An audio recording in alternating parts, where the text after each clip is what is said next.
Olá pessoal, estamos aqui para mais uma reflexão, uma pílula de diálogo com vocês. Hoje o nosso tema será sobre sociedade da transparência e hipervisibilidade. O tema, como vocês bem sabem, ele vem escorrendo, em todas as esferas da sociedade, com a permanência das redes sociais nas nossas vidas, com a ubiquidade dessas redes. Esse tema ele ganha cada vez mais espaço nas nossas discussões, ganha mais atenção, principalmente e a partir desse livreto. O livro se chama Sociedade da Transparência, do Byung-Chul Han, que é um filósofo sul-coreano, mas que mora já há um tempo na Alemanha. Ele dá aula em universidades na Alemanha, e esse livreto ele vem sendo muito debatido para pensar o tema da transparência, O Byung-Chul Han, na verdade, ele é um autor que vem muito discutindo de forma ligeira, É muito criticado por isso, porque dizem que o que ele faz, o que ele critica, essa coisa do consumismo rápido, acelerado, mas é um autor que eu acho que vale a pena da gente conhecer e da gente ler. Eu tenho a coleção dos livros dele, vários títulos, como esse, A Topologia da Violência, A Agonia de Eros, que mais? Cultura e Globalização, O Bom Entretenimento, O que é o Poder. Enfim, eu tenho ainda um outro livro chamado Sociedade do Cansaço, que é um livro que também eu gosto muito. Mas voltando ao nosso tema, a questão da sociedade da transparência. Embora ele tenha ganhado essa capilaridade nos dias de hoje, é preciso que a gente lembre que o tema transparência, ele deita raiz, pelo menos desde a modernidade. A gente sabe que uma das características das sociedades modernas é a exigência da transparência em nome do bem comum, em nome de uma esfera pública qualificada. A gente sabe, é muito conhecida essa passagem da Idade Média para a Idade Moderna, em que foi necessário que nessa passagem nós saíssemos do império do segredo, do obscurantismo, e passasse ao império da luz, em que as coisas que eram de interesse público passavam a circular e passavam a ser, digamos, matéria-prima de discussão coletiva.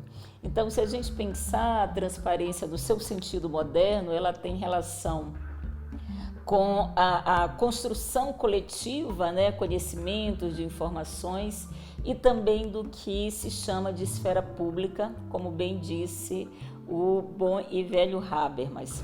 Esse é um debate clássico sobre a transparência, a necessidade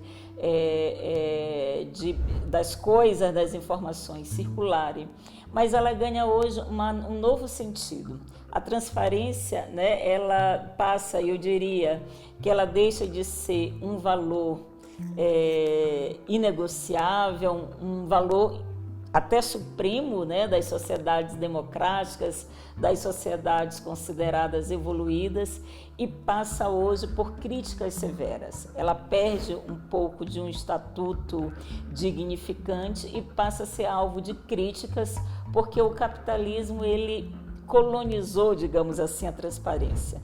O que a gente tem hoje não é mais a transparência em nome dessa esfera pública qualificada, mas é uma transparência bisbilhoteira que leva a todos nós a nos mostrar. As redes sociais é o grande palco onde há um fluxo ininterrupto de informações, por meio de imagens, em que essas imagens circulam infinitamente, e a pergunta que é, o que a gente tanto quer comunicar com essas imagens?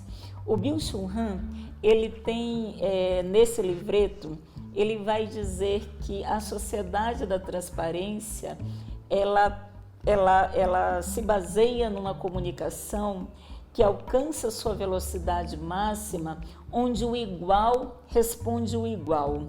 Ele vai dizer ainda que é nessa sociedade da transparência, as nossas singularidades elas tendem a sumir, porque o que se tem ali é a mimetização de igual, uma padronização, né, de modos de vida, de gestos, de falas, de imagens. Então ele vai dizer uma comunicação rasa que na verdade vai perturbando as dimensões subjetivas e singulares que constituem, né, essa singularidade que constitui cada um de nós.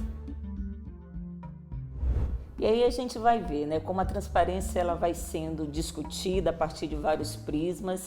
Além do Byung-Chul Han, tem esse autor canadense, o Kerckhoff, que vai trabalhar muito com a ideia da transparência a partir do modus operandi do capitalismo virtual, do capitalismo financeirizado.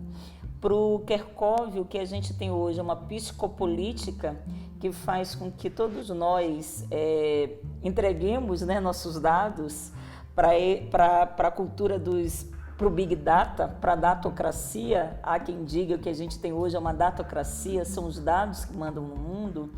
E essa nossa entrega, muitas vezes gratuita e gentil, né, diligente, é uma entrega que responde aos interesses do capital.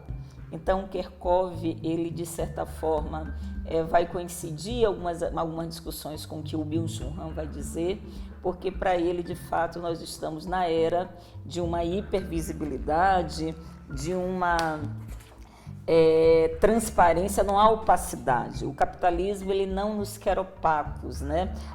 Desde o nascer ao pôr do sol, a gente tem que se exibir, a gente tem que se mostrar.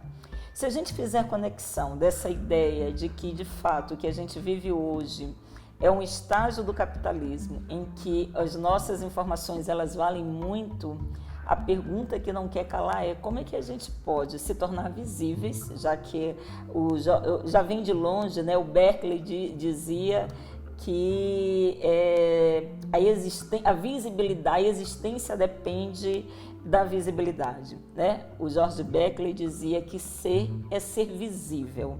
Eu acho que para nós, para grupos historicamente discriminados, para mulheres, negros, mulheres negras, povos originários, pessoas trans, esse é o desafio. Como é que a gente faz da visibilidade, de fato, uma reivindicação política fundamental, sem que a gente caia nas teias aí da sociedade da transparência, sem nenhum tipo de resistência, né? Uma outra discussão que eu trago é feita por mim mesma nesse livro Esboços de um Tempo Presente. Tem vários artigos que eu toco no assunto e eu vou ler um trecho para vocês que incide sobre algumas dessas questões que eu estou provocando hoje aqui, nesse momento, né?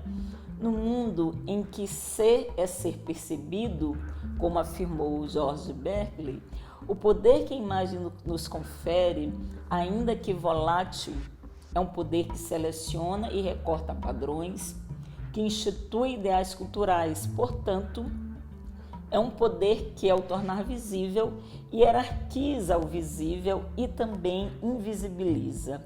A gente tem nessa sociedade hiperprotuberante, transbordante, tudo ou quase tudo parece se render à lógica das aparências e do espetáculo. Sem muitas existências, todas as áreas, inclusive o jornalismo, uma atividade capital das mídias, já cedeu essa lógica faz tempo. Então eu acho que se a gente realmente juntar todos os pontos, a gente está num dilema aí, num verdadeiro labirinto, porque pensar redes sociais hoje, pensar mídias, é a gente pensar política, é pensar como, de fato, por essas redes, por esses instrumentos, a gente tem um novo patamar do que a gente chama política, a gente tem um outro patamar do que a gente chama de esfera pública, e eu particularmente acho que a gente não tem mais a esfera pública no sentido clássico, e aí eu acho que é preciso, de fato, a gente pôr em perspectiva essas discussões a partir da lógica do capital, né? É impossível a gente pensar tecnologia, comunicação, mídias, sem a gente pensar o curso do capitalismo hoje, sem a gente pensar as novas formas de exploração.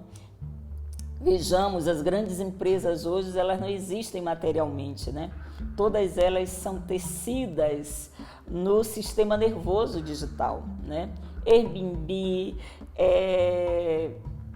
Uber, enfim, a gente tem aí iFood, né? Comida, transporte, hospedagem, né? Como Airbnb, que eu acabei de citar. Então, a gente tem um estágio em que essas empresas que se tramam, repito, no sistema nervoso digital, elas monopolizam, elas são verdadeiros até oligopólios, se a gente pode dizer sob esse ponto de vista. E tudo isso se liga com a sociedade da transparência, se liga com essa forma de comunicação que não considera as diferenças, não se considera a negatividade. O Byung-Chul Han, ele vai dizer que na sociedade da transparência tudo é positivo. A negatividade, ela é rechaçada. Ora, mas a negatividade, ela faz parte das nossas histórias, né? Então, ele vai dizer que a comunicação, ela se dá à base do cálculo, ela é fria, ela é rasa, né? Ela é ligeira, mas ela não suporta nenhum tipo de negatividade, né? De dissidência, de conflito. Eu ficaria por aqui por hoje, essa é a nossa reflexão, como a gente pensa em ser visível sem ceder total e completamente a essa sociedade da transparência. Até o nosso próximo encontro. Um feliz domingo.